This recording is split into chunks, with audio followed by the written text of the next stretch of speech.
Halo semuanya. Kadang kita ada dalam situasi yang tidak mudah. Mengapa tidak mudah? Karena begitu banyak orang mengharapkan perubahan, mengharapkan situasi yang lebih baik, mengharapkan pelayanan atau servis yang luar biasa, tetapi hal itu tidak segera diwujudkan atau tidak bisa dicapai karena berhadapan dengan kuasa, berhadapan dengan otoritas, berhadapan dengan saluran yang kita yakini disitulah rahmat ada. Konteksnya begini, saya sudah sekian lama mendengar sharing dari umat bahwa mereka berhadapan dengan gembala-gembala mereka, katakan saja beberapa imam di paroki yang dari segi pelayanan mereka sepertinya kurang disiapkan. Contohnya apa? 1, mereka berkhotbah berputar-putar, tidak memiliki poin inti. Yang kedua, waktu berkhotbah bisa mencapai lebih dari 30 menit, bahkan ada yang bisa 1 jam. Yang ketiga, mereka tidak berdialog dengan umat dalam kehidupan sehari-hari, datang hanya sebagai pelayan, memberikan pelayanan, dan setelah itu tidak ada ikatan batin dengan umat. Terus yang keempat, kadang menyampaikan hal-hal yang sepertinya di luar konteks iman Kristiani, sehingga umat sendiri menjadi tanda tanya dengan itu. Yang kelima, kadang mereka tidak membantu umat untuk bertumbuh dalam konteks rohani yang baik, tetapi justru mereka membebani umat dengan banyak hal tuntutan-tuntutan yang membuat umat sendiri sulit untuk maju dan berkembang. Nah, saya tahu di 5 ini dihadapi oleh banyak umat. Bagaimana mereka harus berhadapan dengan pelayan itu, bisa saja itu seorang imam romo paroki, bisa saja pastor rekan, bisa saja diakon, bisa juga prodiakon, bisa juga pelayan-pelayan di paroki lainnya. Dan mereka mengalami konflik, dilema karena tidak bisa apa-apa kecuali menerima. Dan ini menurut saya situasi yang sangat-sangat perlu kita pahami dalam diri umat. Umat mau menyampaikan pendapatnya, pemikirannya, mau menyampaikan kritikannya, tetapi nggak enak. Umat takut. Kita tahu konteksnya. Katakan saja kadang kita bilang begitu, tapi de facto itu nggak mudah bagi umat. Maka kadang butuh penyalur-penyalur yang menyampaikan hal ini kepada yang bersangkutan. Nah, saya melihat hal ini sungguh-sungguh menjadi tantangan bagi kita, gereja Katolik khususnya di Indonesia, bahwa pelayan-pelayan hendaknya melakukan pembaharuan.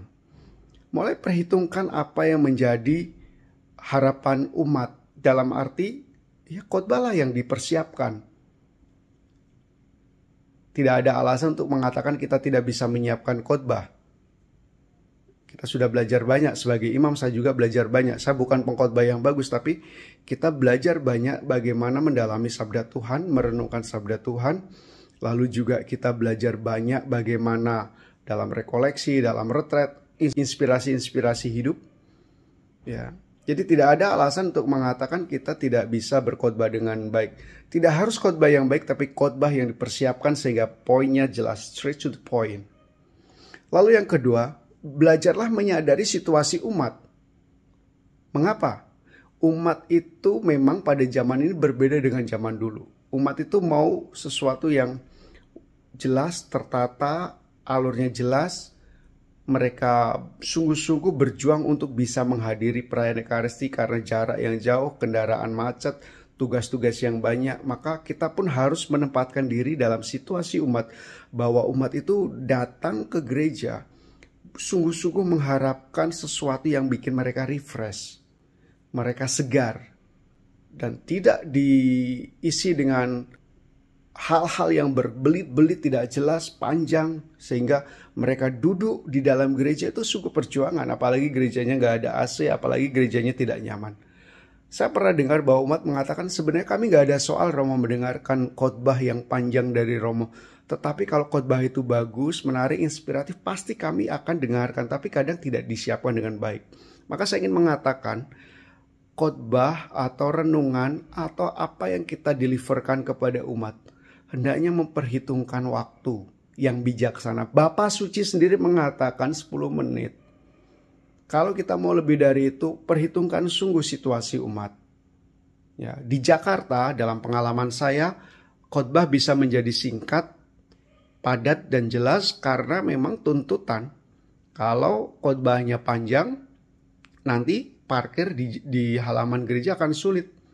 Ya, keluar masuk kendaraan bergantian yang misa berikut sulit.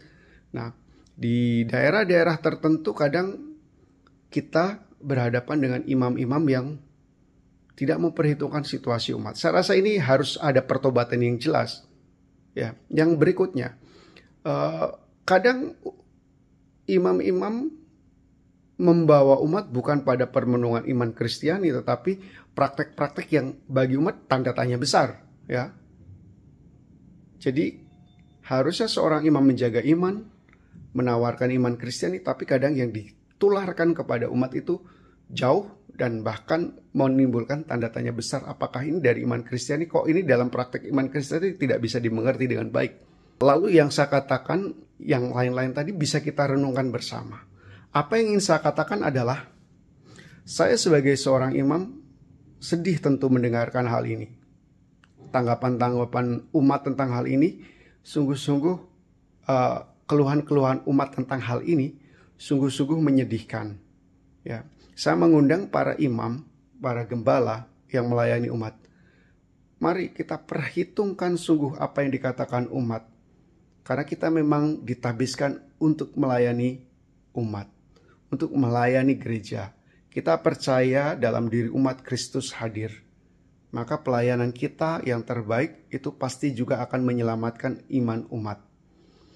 Nah, saya tidak tahu bagaimana ini harus disampaikan kepada banyak imam lainnya di tempat-tempat yang kadang sudah susah untuk menerima kritik dan susah untuk belajar lagi.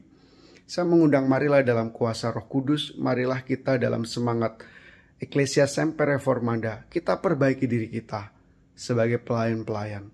Kalau kita dalam pelayanan juga senantiasa memperbaiki, selalu terbuka terhadap masukan umat, lalu kita juga berdialog dengan umat, menyampaikan keterbatasan kita. Saya rasa umat dengan hati besar akan mencoba memahami dan coba membantu kita dengan penuh kasih. Mengapa ini saya sampaikan? Sekali lagi ini sangat penting dan urgent karena banyak umat akhirnya kecewa, merasakan tidak mendapat pelayanan yang baik, dan akhirnya mereka memilih untuk tidak ke gereja, tidak mau berkontak dengan imamnya. Mungkin satu persatu akan pindah ke tempat lain. Sederhana tetapi menurut saya perubahan dalam semangat pelayanan yang sungguh-sungguh memiliki belas kasih kepada umat ini akan membantu kita untuk menjaga domba kita, menjaga kawanan yang dipercayakan kepada kita. Untuk beberapa romo yang memang sulit untuk melakukan perubahan, ya pelan-pelan cobalah. Tidak usah keraskan hatimu, tidak usah merasa kita paling benar. Kita semua adalah instrumen yang dipakai oleh Allah dan Roh Kudus untuk membantu umat. Maka dengan rendah hati, mea culpa, mea culpa, mea culpa. Saya berdosa, dan ayo kita perbaiki. Kita bantu umat kita. Kita bersiarah bersama. Saya yakin umat bukan bermaksud untuk menyalahkan kita.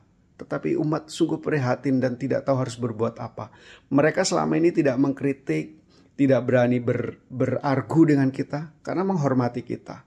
Mari kita gunakan privilege kita, rasa hormat dari umat kepada kita juga dengan penuh kasih.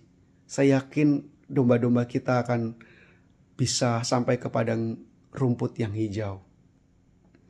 Semoga membantu kita semua, dan saya harapkan juga umat juga semakin bisa mengerti situasi kami para imam. Tolong doakan dan jangan sungkan untuk memberi kritikan, jangan sungkan untuk memberi masukan dengan semangat kasih. Ya, kita berjalan sama, bersiarah bersama menuju padang rumput yang hijau bersama gembala sejati kita.